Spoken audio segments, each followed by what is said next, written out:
It's 4 o'clock. Let's call the Parks, Recreation, and Cultural Services Committee meeting to order. Do I have Move the minutes. approve the minutes? Move second and call the question. Those in favor? Opposed? Motion carry. The next committee meeting will be held on March 26, 4 o'clock, the same place. And we don't have the delegation for today. Yeah, so next time. So any addition to the agenda? No, seeing none, then move on. So let's go to item 2, Richmond Public Art Program 2023, Annual Highlights and Public Art Advisory Committee 2024 work plan. Yeah. Thank you, Mr. Chair. Here to present the report, nothing to add, and happy to answer any questions. So any questions? Seeing none, so move second, call the question. Those in favor? Oh, okay, let's.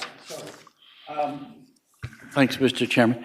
On Doors Open, where's my friend over there? Is there any way we can include the artists of Richmond if they wish to be involved in Doors Open, like we did a number of years ago?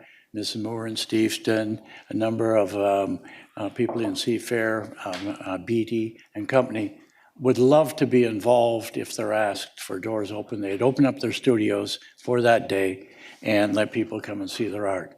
And I've had some preliminary discussion with staff, and I think it would expand Doors Open, but at the moment, Doors Open is void of art. When we did it last time, it was a huge success, so let's try to include them again. So Rebecca knows what I'm going for, and we can't afford it. We got money, Rebecca, don't worry about it.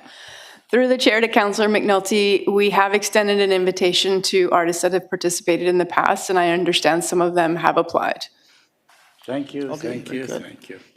Okay, so the motion on table, I'll call the question. Those in favor? Opposed? Motion carry. Moving forward to the next item, New Capstan Village Neighborhood Park Public Artworks Terms of Reference. Anything to add to the report?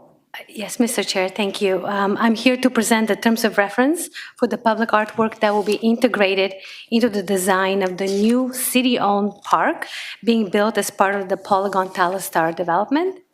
Following the private development public art program guidelines, the administrative process, including the artist call and the selection, is being managed by the developer in partnership with city staff.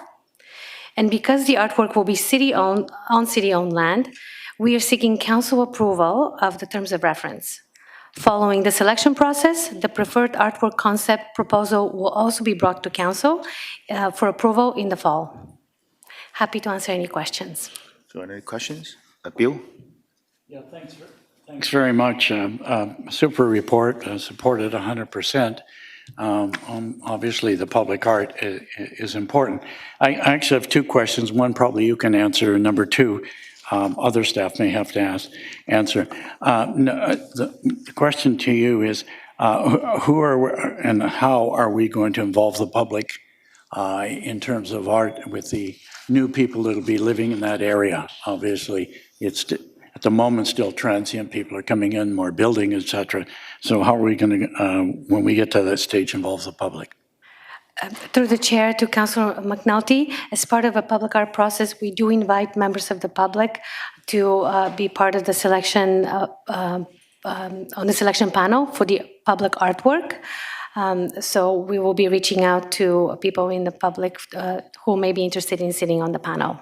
Okay, great, thank you. And the other question, Mr. Chairman, I'm not sure who can answer, but given that we have 50,000 square feet of public space in there, when are we going to start looking at a community society to deal with the Capstand area? Because that area is moving very quickly. So is there any plans, any terms of reference? Because City Center is not going to be able to look after it by itself. I mean, it's starting to be a bigger project. Has anybody got an answer for that? Yes. Through the chair to Councillor McNulty, are you talking about the Young Hang development and our Yes, up there. 33,000 square foot Yeah, community we'll center eventually have a there? community society running it, I'm sure. Yes, so we will be bringing a report forward to council regarding governance for that project and are continuing to work on, and we'll work on a report to council for that later this year. Okay, because it's expanding faster than one wishes to imagine, to be quite frank with you. Thank you. Very good. Michael? Thank you, through the chair. My question is about the outdoor pavilion park entrance that's going to be on Canby and is one of the two components of this public art. First off, is there an existing outdoor pavilion? Because when you hear the word pavilion, you think of like a building typically. So is there an example of something that already exists? And then I'm assuming there'll be a bus stop or something along this stretch, and I just don't want the shelter of the bus to block the artwork or something. So are you aware of where the bus is going to be? Through the chair to Councillor Wolf, there are many existing shelters and pavilions in the city. The closest one to this future park is at Aberdeen. However, that one is a lot bigger than this site will allow. Another thing that this site is special about is all these preserved trees that council wants us to save. So with the amount of dense vegetation, we'll be looking at probably a smaller pavilions and shelter space inside this area. So reflecting to the public art terms of reference, I think the public artists will also take that into consideration. In terms of bus shelter, we can pass the question to our transportation colleagues and they can provide an answer. Great. Just to follow up then on that, if I think of the pavilion, I think I've got it right. At Aberdeen, it's the flat roof structure where the venue would be under, and I believe that it has, or the Aberdeen one has electric hookup. So will this have the capacity for an electrified space if there's to be some? To the chair, to Councillor Wolf, the design of the park, it's under review right now.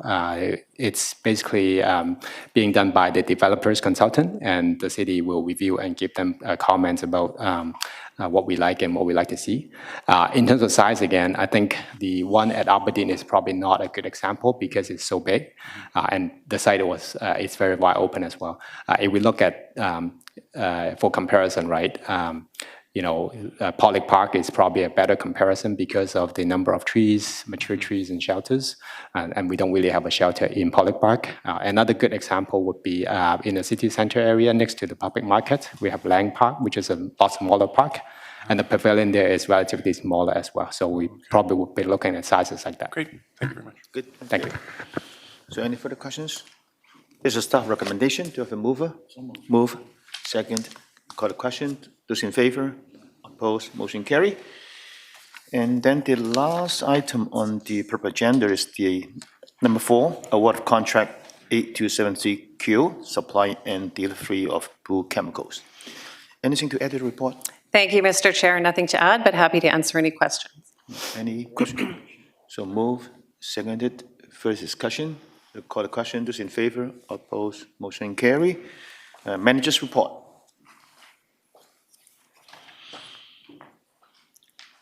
As always, only good news, huh? Yeah, that's right. Good afternoon. I wanted to provide an update about the city's Snow Angels program. The city's dedicated Snow Angels volunteers leapt into action during January's 2 major snow events. Determined to serve, neither snow, ice, nor freezing temperatures deterred our volunteers from fulfilling their duty.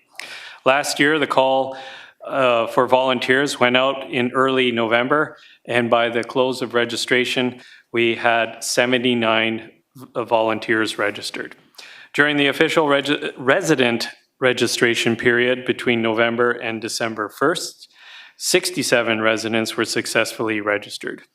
An additional 12 residents were placed on the wait list as of by January 17th. Residents who are disabled, elderly, or have health issues otherwise preventing them from shoveling their front walks and their city sidewalk frontage qualify for the program. If an able-bodied person resides in their home or elsewhere in the community of Richmond, we politely advise residents applying to the program to either rely on those individuals or private snow removal providers. That said, we make every effort to accommodate residents into our program. By early January, 57 residents were paired up with a Snow Angel volunteer. Between January 12th and 13th, 35 volunteers actively assisted 53 residents. Yes, that's right. Several of our volunteers assisted more than one resident. Over the 2 days, volunteers contributed over 50 hours of their time to assist those in need. And then again, in the follow-up snow event on January 17th and 18th, 72 residents were assisted by 39 volunteers who were able to get out and help their neighbors, which equaled to an astounding 120 hours of volunteers. We'd like to especially recognize the self-proclaimed Snow Angel Rapid Response Team, Danny and Joe, for their exceptional efforts. They alone assisted 13 residents. Our Snow Angel volunteers remain ready to assist residents should another snowfall event occur, perhaps even this week. Any question? Laura? I got a quick question for you. Thanks, that's just a great update. You said something about a wait list. Did you say we had capped out the number of volunteers, that we had more volunteers than we needed? Yeah, through the chair to Councillor Gillanders. As I said, we make every effort to pair volunteers with residents. A lot of our volunteers are young people who don't have their own cars or means to get around the city beyond perhaps walking. And so we try to match volunteers in a kind of walking distance, several block zone of the residents in need. Sometimes we can't accommodate, but then Danny and Joe, you know, people who are willing to drive and pick up other volunteers, go beyond. So the wait list was probably young people that were volunteering in the same neighborhood as other people had already signed up for. That's okay, correct, yeah, just want to be clear about that. That's great, though. Really good. But again, we make every effort to serve and accommodate. So everybody who needed help got it, though, right? I believe so, yes. Yeah, great. Thank you. Good. Andy? Thanks, and through the chair, yeah, very happy report. Just curious with the numbers, was it geographically distributed over Richmond fairly evenly, or was there a focus in areas? Through the chair to Councillor Hobbs, I don't have that information in front of me right now, but generally speaking, the vast majority were in the city center area, so kind of west of number 5 Road. Sure, and just in terms of recognition or acknowledging the program and kind of spreading the word, have we done anything, or are we doing anything with the volunteers in terms of some sort of recognition or publicity, try and encourage other people to do it, other than today, I mean? Through the chair to Councillor Hobbs, generally we do offer our sincere thanks. We do have a volunteer appreciation day, corporate-wide, as well as we do have social media to let the community know about this program, thus encouraging other volunteers. Yeah, I saw that. That was good. Last question. Is there a minimum age for a volunteer? Through the chair to Councillor Hobbs, no, there is not. I have some grandchildren. I can get them out there. I was thinking of you. Okay, Bill? I just following up on that, do we count the age by decades or just by year? I just want to, I want to follow up on that, what Andy has just done. I always believe in thanking and giving recognition. And I appreciate what you're doing. It's great. I think it's fantastic. But I wonder for those, whether the mayor could send out 79 letters, also recognize them. I think it's important. It might also increase the spirit of the Snow Angels elsewhere. And I follow with Andy's comment. I'd be interested in the areas, because I know there were some Snow Angels, for example, in my area. Me being one of them as well, not that I want, but doing sidewalks and what have you, and helping people out. And I think it's important because if we're void of some areas, especially in multifamily where seniors are, et cetera, it would be worthwhile to say, you know, gee whiz, down at Admiral Walk, we didn't have anybody, and that was just to get to Broadmoor. Would have been nice if somebody had shoveled the walk, et cetera.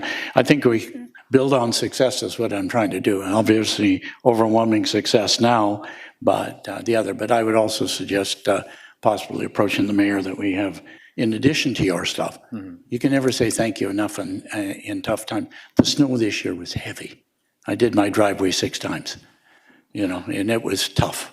Through the chair to Councillor McNulty, in addition to the snow being heavy, particularly the 17th and 18th, it was extremely cold. So, yeah, we actually, hence why there were fewer volunteers, but longer, many more hours. You know, good work. Keep up with the good work, and thank everybody. Okay. So, Alex, this is a good news. The next one has to be better. No pressure.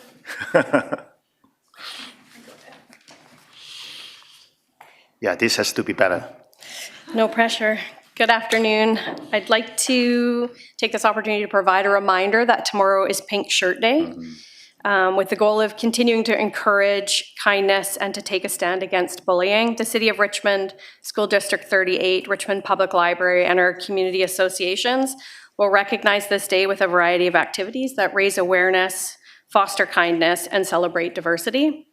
Some highlights include kindness-themed activities within preschool, children's out-of-school care, and youth programs, displays and decorations marking the day within facilities, featured book displays at all 4 library locations, an Instagram photo contest, and Richmond Fire and Rescue duty crews again wearing the pink epaulettes on their uniforms.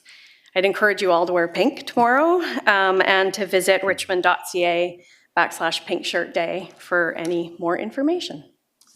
Any question? No? No, thank you. Thank you. So, yeah, come on.